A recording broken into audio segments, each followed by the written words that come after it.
लोकसभा निवडणुकीमध्ये या निवडणुकीच्या रिंगणामध्ये उतरलेल्या डॉक्टर स्नेहाताई सोनकाटे हे आपल्याला मार्गदर्शन करणार आहेत। डॉक्टर स्नेहाताई अप्पाराव सोनकाटे, वंचित बहुजन आघाडीचा। डॉक्टर स्नेहाताई तुम आगे बढ़ो। यानंतर ताईंना विनंती आहे की आपण या ठिकाणी मार्गदर्शन करावं।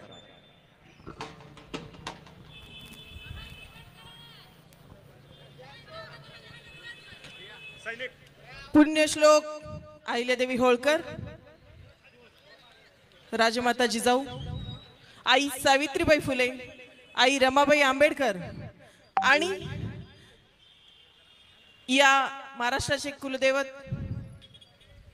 खंडेराया छत्रपती शिवाजी महाराज यांच्या चरणी मी नतमस्तक होते।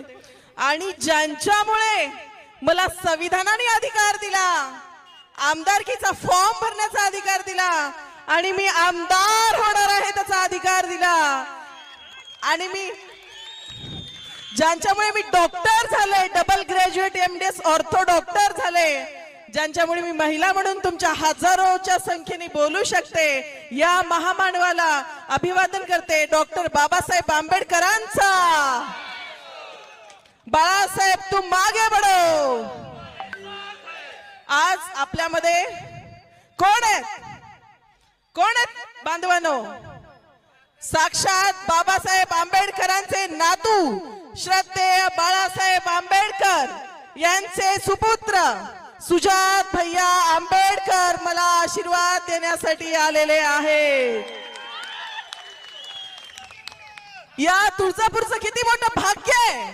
आई तुळजाभवानीनी छत्रपती शिवाजी महाराजाला तलवार दिली होती आणि त्यानंतर स्वराज्याची निर्मिती झाली आणि छत्रपती शिवाजी महाराजांचे आम्ही वारसदार, जिजाऊची लेक, अहिल्याची लेक, सावित्रीची लेक, रमाबाईची लेक मी सांगू इच्छिते सुजात भैया, तुमची ही बहीण 100% आमदार होणार।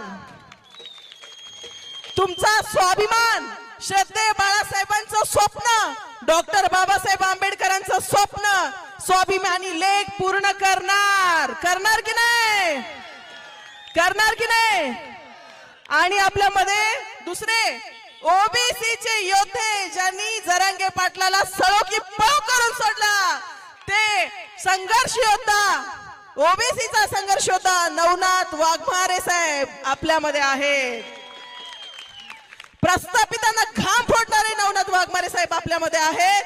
अरे भित्र्यांनो, हाके सरांवर हल्ला केला त्यावेळेस नवनाथ वाघमारे साहेब होते, पण हा हल्ला तुम्ही केलात, पण आता त्याचं उत्तर 23 तारखेला मिळणार आहे। मिळणार आहे की नाही? मिळणार आहे की नाही? मी तुमची बहीण म्हणून सांगू इच्छिते, माझा अधिकार आहे तुमच्यावर। ह्या लेकीला संधी द्या। बघा, घराणेशाही संपवायची की नाही आपल्याला? आमदार राणा पाटील 40 वर्ष सत्ता त्यांच्या वडिलांकडे होती की नाही? उद्योग मंत्री होते की नाही? त्याच्यानंतर काँग्रेसचे उमेदवार कोण आहेत? मॅनेज चिल्लर उमेदवार धीरज पाटील।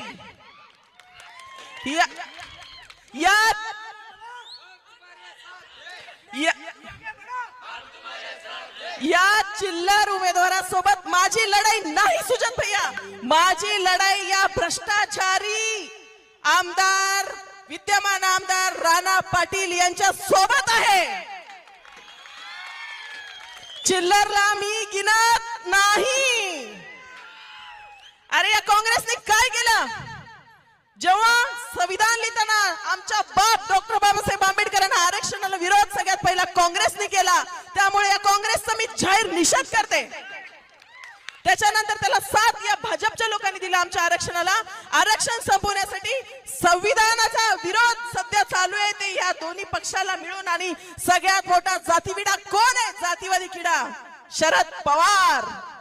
त्या शरद पवारांचे नातेवाईक आमदार आताचे विद्यमान राणा जगजितसिंह पाटील यांना मी सांगू इच्छिते, ही ओबीसीची वाघीण, ही धनगराची वाघीण, ही बाळासाहेबांची वाघीण, ही वंचितची वाघीण तुम्हाला पुरवून उरणार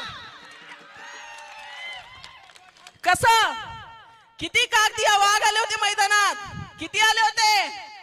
किती मराठा प्रस्थापित कागदी वाघ आले होते? फॉर्म भरले होते की नाही? शेपूट घालून पळाले की नाही? कारण काय?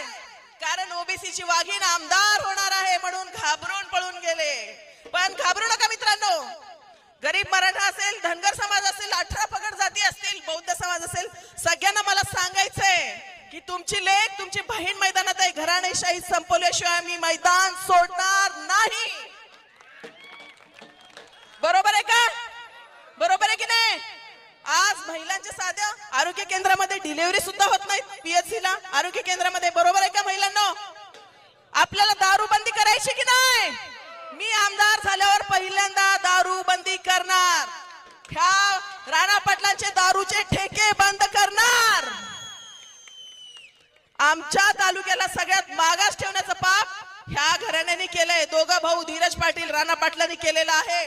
दारिद्र्य रेषेखाली या जिल्ह्याला आणलेलं आहे. आम्ही त्यांना उत्तर देणार. शिक्षणाचं प्रमाण 1% आणून ठेवलं तालुक्याचं. आरोग्य तर काहीच नाही, विकास तर कसलाच नाही. मी ह्या मुद्द्यावर बोलू इच्छिते. पण सगळ्यात महत्वाचं, मी आमदार का व्हावं मित्रांनो? तर आपलं ओबीसीचं आरक्षण गेलेलं आहे सुप्रीम कोर्टात.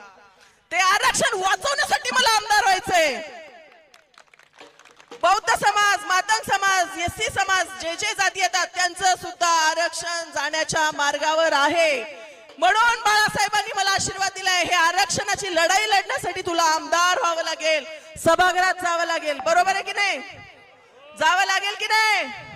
म्हणून सांगते तुम्हाला, ही लढाई फक्त मतदानापुरती नाही मित्रांनो. आमचा तांड्यावरचा समाज कसा जगतो, जिथं आतापर्यंत 70 वर्ष झालं कुणीही लोकप्रतिनिधी गेलेला नाही, तिथं तुमची बहीण डॉक्टर स्नेहाताई गेलेली आहे. आमचा गोरमाटी समाज कसा राहतो या राणाला माहितीये का? भ्रष्टाचारी आमदाराला रस्ते कसे आहेत, तिथे जायला 3 तास लागतं. ह्या इतका अन्याय आमच्या समाजावर केलेला आहे 18 पगड जातीवर. ह्या अन्यायाचा हिशोब तुमची लेक करणारच. करायला पाहिजे की नाही हिशोब? ह्या दोन्ही भावांचा हिशोब मी करणार. आता गावोगावी चर्चा फक्त वंचित बहुजन आघाडीच्या लेकीची आहे की नाही? तुमची लेक यांना घाबरणार नाही, नाही की नाही?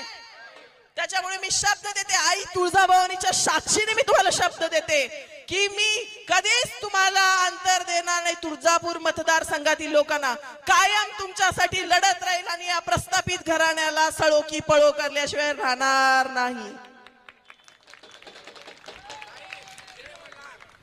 सगळ्यात महत्वाचं म्हणजे श्रद्धे बाळासाहेब आंबेडकर येऊन गेलेले आहेत. आता हे 2 ठाणे वागलेले, त्यांचं तुम्हाला भाषण ऐकायचं आहे. मी परत नेहमी मतदारसंघात भाषण करतच असते.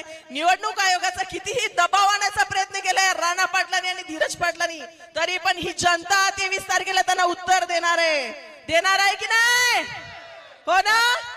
चला, जय भीम, जय लहुजी, जय मल्हार, येळकोट.